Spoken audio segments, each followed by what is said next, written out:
ছোটো পিস হবে, ছোটো ছোটো।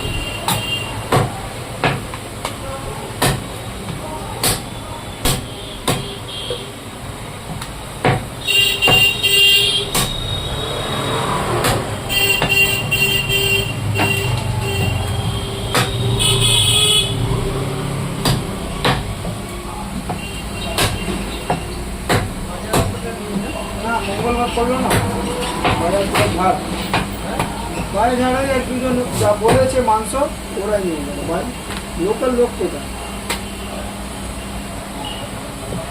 ওই তো আপনার লাগতো কত নিচ্ছেন 2 কিলো, সব কিলো লাগতো না, অত লাগবে না, 1.5 কিলো হলে হয়ে যাবে। একজনকে দিতে হবে তো ওই জন্য অনেক বলে আমি মাংস কিনে দিচ্ছি, রান্না করে দেওয়া হবে, ঠিক আছে।